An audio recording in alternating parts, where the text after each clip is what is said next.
और दूसरी दुनिया की रचना कर डाली। ब्रह्मा जी ने बनाया कैथा, तो उन्होंने बनाया तारका। विपरीत दिशा में चले और सृष्टि की रचना कर डाली, तुम उनकी रक्षा करोगे। विश्वामित्र की अगर राख फूंक देते हैं इससे, तो सारे राक्षसों का समूह नष्ट हो जाता, तुम रक्षा कर रहे जाओगे। दूसरी बात लक्ष्मण के विश्वामित्र जी ने सोचा कि जो इनका बूढ़ा पिता दशरथ मुकुट बांधे बैठा है, तो कहीं नरक में न चला जावे। क्यों कि जासु राज प्रिय प्रजा दुखारी, अशैलप अवश्य नरक अधिकारी। ये बूढ़ा दशरथ बैठा है, इनके क्षेत्र के, इनके राज्य के अंतर्गत रावण ने अपने उपनिवेश स्थापित कर दिए थे। तो किसको लगेगा ये पाप? ये मर के चला जाएगा, नरक में चला जाएगा। तो बचाने के लिए गए, और जब इनसे मांगा राम लक्ष्मण को, तो उन्होंने तो मांगा लल्ला, और तुमको क्या दिया? तो विद्या दी,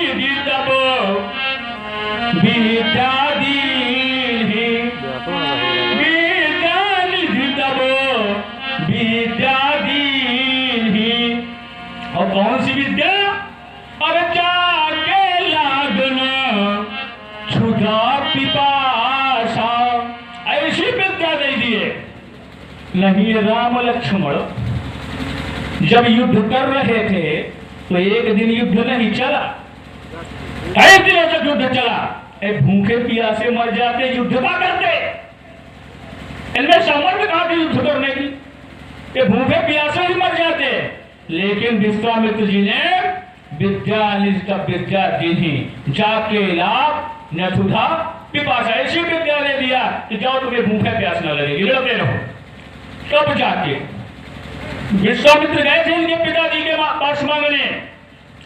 इनके पिताजी कहा ना, छोटे छोटे बालक हम नहीं देंगे।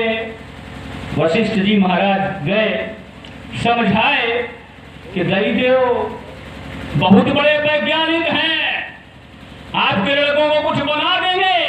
तब जाके दिए। अरे तो पीछे वाले हैं पछलगु, मांगे राम भरत को, पहुंच गए लक्ष्मण। लक्ष्मण स्वामी जी आप कह रहे हैं कि हमारे पिताजी बहुत स्वार्थी हैं। किस चीज में स्वार्थी हैं? आप कह रहे हैं कि जब भाला वालों का काम भाला से नहीं बनता, तो कहां जाते हैं? माला वालों के पास, आप जैसे के पास। आप कह रहे हैं कि जब वशिष्ठ जी ने कह दिया कि धर्म तीर हुई है सुत चारी, तो इसके बाद तुम्हारे पिताजी नहीं गए। तो क्यों नहीं गए? इसके पीछे भी कुछ कारण रहा होगा, इसलिए नहीं गए क्योंकि जब लड़के हो जाते हैं तो घर में सोवर हो जाता है। तो हमारे पिताजी के क्या काम था वहां पे? स्वामी जी, हमने अपने जीवन में कभी गाल नहीं बजाया।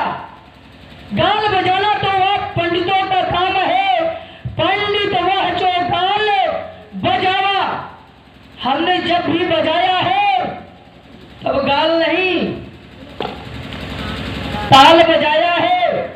पंडित वह जो गाल बजावा। अगर कोई ब्राह्मण, सुन लीजिए, आप जैसे माला वाले मर्यादा बना के चलो, पीछे चलो, कुएं में गिर जाए तो उनसे बाहर निकालने का बड़ा अच्छा उपाय है। स्वामी जी, कोई रस्सी की जरूरत नहीं है, बस एक पूड़ी ले आओ और बस ऊपर से दिखा दो ब्राह्मण कुएं के बाहर। ऐसे पंडित हो आप कि पंडित वह जो गाल बजाया। एक बार एक व्यक्ति दूत ने मछली से कहा कि तुम जल में क्यों रहती हो? जल से दूध की कीमत ज्यादा है। तुम जल से निकल आओ, हम तुम्हें दूध में रखेंगे। तो क्या मछली दूध में रहना स्वीकार करेगी? ठीक उसी प्रकार आप चाहे जितने प्रकुट बातें करें, मैं उसको स्वीकार नहीं कर सकता, क्योंकि लाख मन से सोचते हैं लोग जितना, बस एक मन से सोचता हूं, बस इसीलिए मैं लक्ष्मण हूं। अपराधी है श्रीमान आप, जो उसे बिगाड़ने आए हैं। भाई ने दही बिलो डाला, अब क्या घी निकालने आए हैं? या धनुष संजीवों वर्षों से इस मिथिलापुर में था पड़ा हुआ, मिथिलेश्वर के कब्जे में था, बस उनके ही संपदा हुआ। जो मालिक था उसने इसको अपने आगे तोड़वा डाला। अब कहो कौन होते हो तुम? अब कहो कौन होते हो तुम, जो करते हो गड़बड़ झाला? क्या मरे धनुष के सापे में? अरे तुम ब्रह्म रोने आए हो?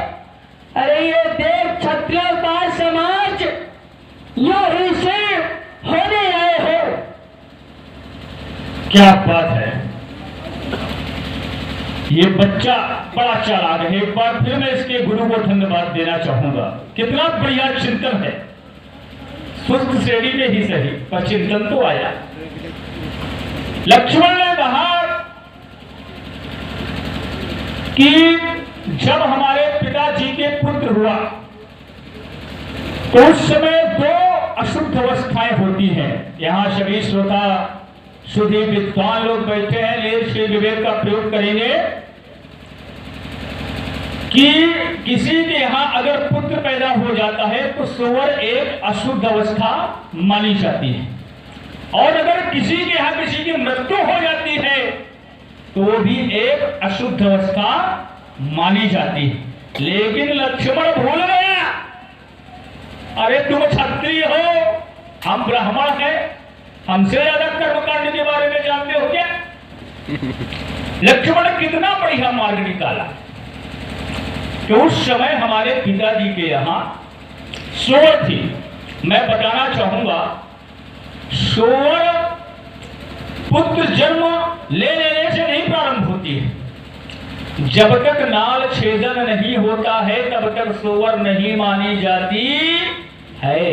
बड़े बड़े राजघरानों में आज भी ऐसा है कि जब तक नाल छेदन नहीं हो जाता तो सोवर प्रारंभ नहीं होती है।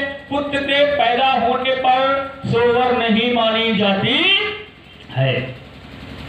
अगर किसी अमुक व्यक्ति की मृत्यु हो जाती है तो सूतक नहीं लगते हैं जब तक उसको मुखाग्नि नहीं दे दी जाती है, या जल प्रवाह नहीं कर दिया जाता है, या तब समाधि नहीं दे दी जाती है, तब तक सूतक प्रारंभ नहीं होते हैं। तो जब दशरथ जी के पुत्र हुए तो उस समय कोई सोवर नहीं थी। अब मान लिया कि चलो सोवर थी, मान लिया लड़का है, कभी कभी बात भी मान लेते हैं, तो वहां गलती सुधार लेते व्यासी, चले गए कोई बात नहीं। तो नाम करणते ही अवसर जारी, नाम करणते ही अवसर जारी, तो भूपि बोल पठे मुनि ज्ञानी। उस समय गलती सुधार लेते, नामकरण के समय तो कोई सोवर नहीं थी, उत्तर दीजिए कम से कम बैठे हो मुंह वाचाल की तरह। उस समय नामकरण के समय कोई सोवर नहीं होती है तो उस समय अपनी गलती सुधार लेते। लेकिन वो स्वार्थी नहीं गया गुरु जी के पास और दूत भेज दिया। लक्ष्मण ने मार्ग बढ़िया निकाला था, इसके गुरु को धन्यवाद देता हूं मैं। चिंतन अच्छा है, कम से कम सोचता तो है, अच्छी बात है। और लक्ष्मण ने कहा ये इसे ब्राह्मण है, इसे ब्राह्मण है। क्या लक्ष्मण? कूड़ी वाले हैं? और क्या? पूरी वाले रिश्ते हैं। देखो हम पूरी वाले लोग समझ लेना हमको। अरे हम उस कुल के ब्राह्मण हैं कि हमारे पुरखों ने भगवान विष्णु के छाती पे लात मार दिया। भगवान विष्णु ने चरण पकड़ लिए, बोले ब्राह्मण देवता आपके चरणों में कहीं चोट तो नहीं लगी, क्योंकि वज्र से ज्यादा कठोर मेरा वक्षस्थल और आपके कोमल कोमल पैर, कहीं चोट तो नहीं लगी। वो 3 लोग के थे, त्रिलोकी आपकी छाती में लात मारा। अब तुम तो एको नाथ के लोग नहीं, एको लोगों के नाथ नहीं, तुम चले हो हमारा अपमान करने। सुने मुनि बचन, लखन मुस्काने, बोले परश घरे अपमाने, तुम क्या हमारा अपमान करोगे? इतना सामर्थ्य तुम्हें नहीं है लक्ष्मण के तुम हमारा अपमान करो। दूसरी बात कि इस धनुष को हमारे गुरुदेव भगवान के धनुष का खंडन तो कर ही दिया, साथ ही साथ धूल दूषित अवस्था में फेंक दी। देखे चाप खंड मत जाए। अरे विसर्जन करवा दिया होता, गंगा जी में प्रवाहित कर दिया होता, लेकिन नहीं, धूल दूषित अवस्था में फेंक दिया। हमारे क्रोध की पराकाष्ठा है। लक्ष्मण सत्य उत्तर देना, सही उत्तर देना। क्या ऐसा अपराध नहीं है कि किसी धनुष को धूल दूषित अवस्था में फेंक दिया जाना, क्या उसका विसर्जन कराना उचित नहीं था? बताओ लक्ष्मण।